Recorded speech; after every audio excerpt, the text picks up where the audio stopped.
আজকে আমরা আলাপ করব আপনার বাচ্চার মাথাটাকে কিভাবে গোল রাখা যায়, সেটা নিয়ে আলাপ। তো দর্শক, আমরা বলি জন্মের পরে একটা বাচ্চার মাথাটা কিন্তু গোলই থাকে, এবং বাচ্চার মাথার উপরে প্রায় আমাদেরকে জিজ্ঞেস করে, স্যার আমাদের বাচ্চার মাথার উপরে একটা গ্যাপ থাকে কেন? ওই গ্যাপটা দয় হয়েছে যাতে আমাদের বাচ্চার ব্রেনটা বড় হতে পারে। তা আল্লাহ তাআলা বলুন, সৃষ্টিকর্তা বলুন, আমাদেরকে উনি এটা দিয়ে দিয়েছেন যাতে আমাদের ব্রেনটা বড় হতে পারে, জায়গা পায়। তাহলে এইখানে মাঝখানে যে গর্তটা, এটা থাকাটা খুবই স্বাভাবিক। অনেকে এটা বিব্রত হন, স্যার আমার বাচ্চার মাঝখানে খালি কেন, এটা স্যার এরকম নড়ে কেন, হাড্ডিগুলো এরকম ওভারল্যাপ করা কেন? ওই হাড্ডিগুলো ওভারল্যাপ থাকে বলেই আপনার ব্রেনটা বড় হতে পারছে। যদি এটা লেগে থাকতো তাহলে কিন্তু আর মাথাটা বড় হতো না, ব্রেন ডেভেলপ হতো না, মাথাটা ছোট থাকতো। তাহলে এটা তো খুবই জরুরি। তাহলে আমরা বলবো যে বাচ্চাদের যেটা সমস্যায়, বাচ্চারা একইভাবে কন্টিনিউয়াসলি শুয়ে থাকে, এই কারণে অনেক বাচ্চার মাথায় যেটা ফ্ল্যাট হয়ে যেতে পারে। তাহলে আমরা যেটা এটার কিছু প্রয়োজনীয় উপদেশ দিচ্ছি যেটা আপনি ঠেকাতে পারেন। সেটা কীরকম?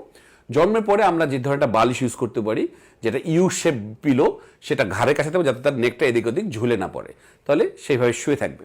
আপনি যেটা করবেন, মাঝে মাঝে একটু পজিশন চেঞ্জ করে, যাতে সে একেবারে ক্রমাগতভাবে না থাকে, একটু এদিক করলেন, একটু ম্যাসেজ করে দিলেন। এই মেসেজের আমি আজকে দেখাতে চাই, বাচ্চার মাথাটাকে মেসেজ করাটা খুবই জরুরি। এমনি তো আমি আমার ভিডিও আছে যেখানে মেসেজ দেখিয়েছি, সেটা অবশ্যই দেখে নেবেন।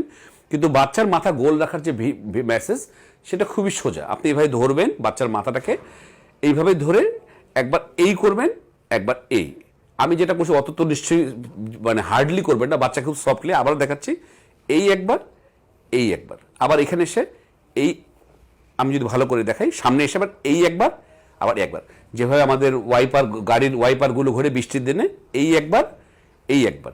তাহলে এভাবে আপনি মেসেজ করাবেন প্রতিদিন 2 থেকে 3 বার করে আপনি এই মাথার মেসেজটা করাবেন। একই পজিশনে শোয়াবেন না, মাঝে মাঝেই পজিশনটাকে এদিক ওদিক করে চেঞ্জ করবেন। আপনি যখন ফিডিং করাচ্ছেন, সাপোজ আপনি কখনো এইভাবে করান, কখনো আবার এদিক সরিয়ে এভাবে করান, আপনি বারবার চেঞ্জ করবেন পজিশন, তাহলে তার একই সাইডে চাপটা থাকবে না। আরেকটা যেটা ইনফরমেশন, বাচ্চাকে টামি টাইম আমরা বলি, যে যখন 3 মাস বা 2.5 মাস প্লাস হবে, বাচ্চাকে বুকের উপর রাখবেন যাতে বাচ্চাটা মাথাটা তুলতে পারে। তাহলে একে তো তার এটা সুবিধা হবে, তার ঘাড়টা শক্ত হবে। অ্যাট দ্য সেম টাইম যে ক্রমাগত একই জায়গায় ফ্ল্যাট সারফেস শোয়ার কারণে তার যে ফ্ল্যাট হেড হচ্ছে, সেটা হবে না। তখন তার মাথাটা একটু চেঞ্জ হলে তার মাথাটা গোল হওয়ার সম্ভাবনা তৈরি হবে। আর যেটা ইনফরমেশন দিতে চাই, 3 মাস বয়সে বা 2.5 মাসের পরে আমরা সাথে ওই ধরনের বালিশ ইউজ করতে বলি যেখানে মাঝখানে একটা গ্যাপ আছে। ওই বালিশের মাঝখানে আপনাদের একটা গ্যাপ আছে। ওই গ্যাপ রাখার উদ্দেশ্য হচ্ছে যাতে একটা জায়গায় ক্রমাগত প্রেস না হয়ে থাকে, একটা জায়গা পায়। তাহলে ক্রমাগত যদি প্রেসড হয়ে থাকে, তাহলে বাচ্চার কিন্তু মাথাটা ফ্ল্যাট হয়ে যেতে পারে। তাহলে আমি মনে করছি এই গোল বা ফ্ল্যাট নিয়ে খুব চিন্তিত হওয়ার কিছু কারণ নাই।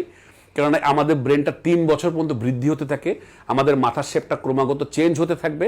সুতরাং এগুলো তো আপনার হাতে নাই। যেটা আপনার হাতে আছে, আপনি মেসেজটা আমি যেভাবে দেখিয়েছি ওয়াইপ সিস্টেমে, এই আবার এই করুন, ক্রমাগত চেঞ্জ করুন।